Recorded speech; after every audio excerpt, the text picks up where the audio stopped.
Hello friends and once again welcome you all to VR Classes 20।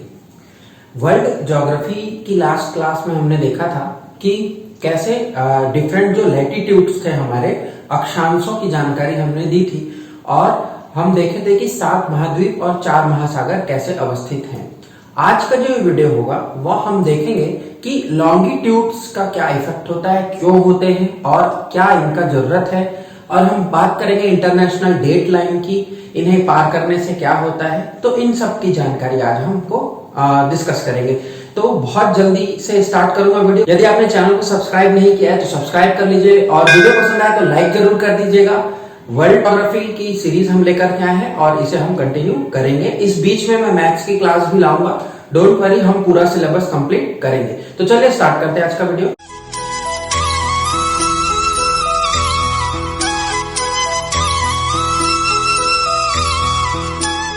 सबसे पहले हमने देखा था कि जो हमारा ग्लोब था या पृथ्वी थी सपोज, ठीक है, उस पर हमने देखा था कि लैटिट्यूड्स का क्या प्रभाव होता है। लैटिट्यूड्स को हिंदी में हम बोलते हैं अक्षांश। 23.5 अंश देखा, 0 अंश देखा, हमने 66.5 देखा था। आज हम बात करेंगे लॉन्गिट्यूड्स की।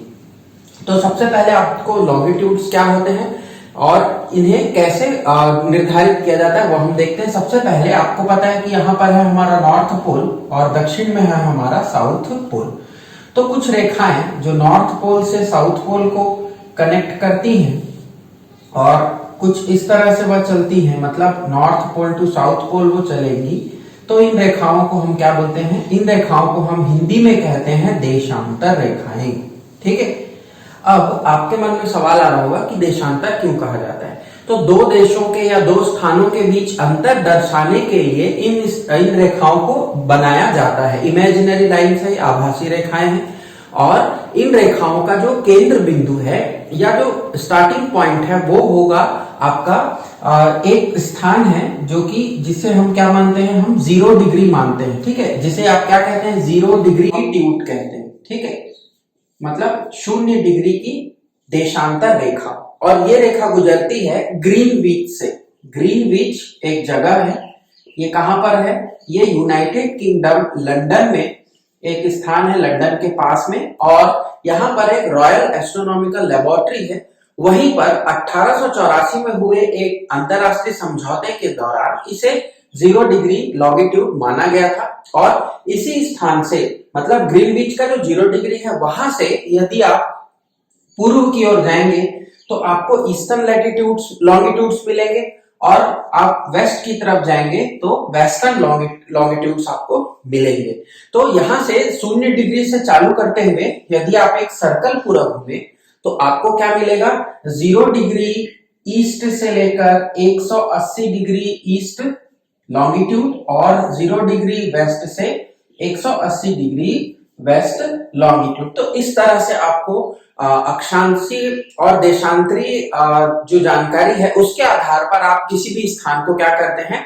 पहचान करते हैं। जैसा आपने फिल्मों वगैरह में देखा होगा, खासकर जिसमें सेना का कुछ जहां ऑपरेशन चला वहां आपने देखा होगा कि मैं कोऑर्डिनेट्स भेज रहा हूं, तो यही वो कोऑर्डिनेट्स होते हैं। Suppose 24 degree 36 minute eastern longitudes और 25 डिग्री 27 मिनट नॉर्दर्न लैटिट्यूड्स, ऐसा करके वो कोऑर्डिनेट्स बनते हैं।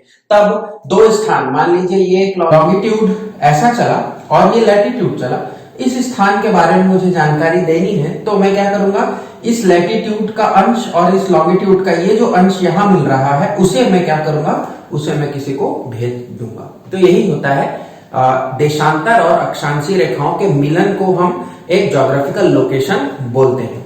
ये तो थी लॉन्गिट्यूड्स के बारे में जानकारी। इसके बाद हम देखते हैं कि ये जो हमारी रेखा है जिसे हम 0 डिग्री लॉन्गिट्यूड बोल रहे हैं, इसे ये कौन कौन से देश से निकलती है, और ये क्वेश्चन भी आपको पूछा जा सकता है। तो जल्दी से देखते हैं यह कौन कौन से देशों से निकलेगी। हम देखते हैं कि जो 0 डिग्री लॉन्गिट्यूड है, हमारा जो 0 डिग्री देशांतर रेखा है, वह कौन कौन सी कंट्री को पास करती है, कौन कौन से कंटिनेंट्स को जाती है, देख लेते हैं। सबसे पहले तो आपको पता है कि वो यूके जाएगी, लंदन से, जहां से ये स्टार्ट होती है। दूसरा वह जाती है कहां? फ्रांस, ठीक है, फ्रांस।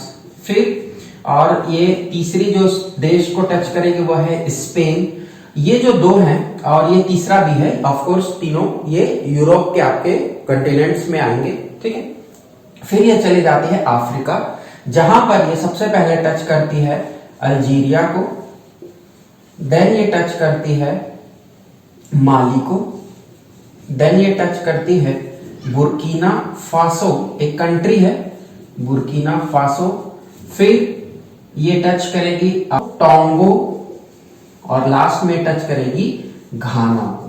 तो इतनी सारे कंट्रीज को टच करती है। और अगर कंटिनेंट्स की बात करें तो दो कंटिनेंट आपको दिखेंगे। पहला ये जो 3 है यह किस में आएगा, यह आएगा आपका यूरोप में, और बाकी के जो ये 5 हैं यह आ जाएंगे आपके अफ्रीका कंटिनेंट में।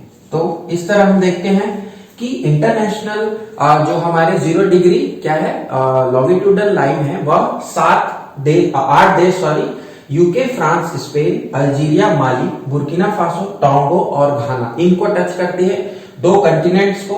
और दोनों कंटिनेंट्स में कितनी कंट्रियाज हैं वो हमने देखा।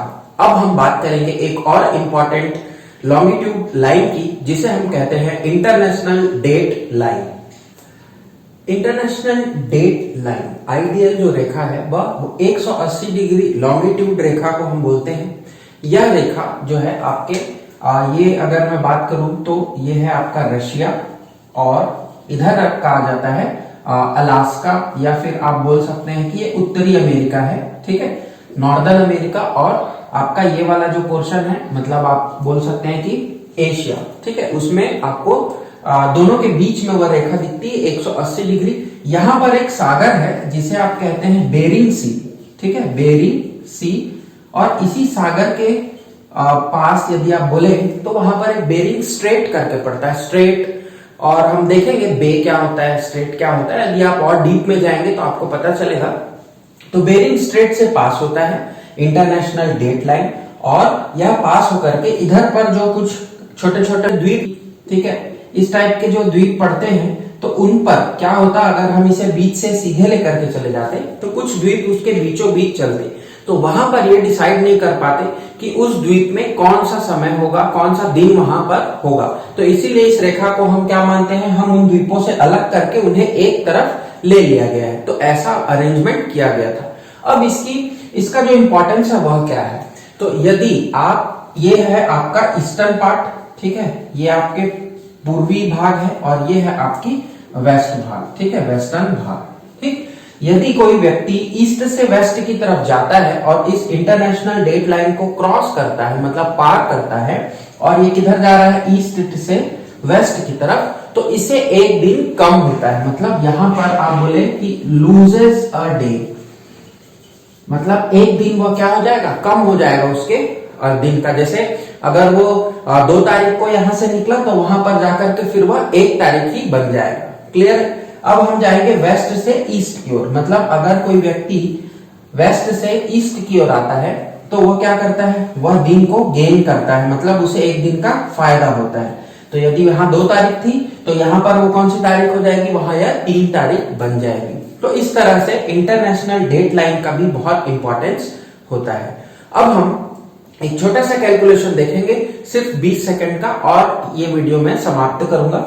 यहां पर आप देखिए कि 360 डिग्री हमारे पास है, और 360 डिग्री में आपके पास कितने घंटे हैं, 24 घंटे हैं, ठीक है। तो हम 1 घंटे का निकाल लेते हैं।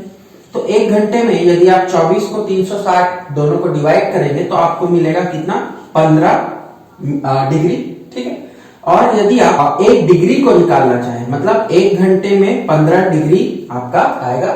यदि आप 15 डिग्री के डिफरेंस में है तो आप 1 घंटे के उस पार है, मतलब 1 घंटा या तो आप गेन कर रहे हैं या आप लॉस कर रहे हैं। ये डिपेंड करेगा कि आप ईस्टवर्ड ट्रेवल किए या वेस्टवर्ड ट्रेवल कर रहे हैं।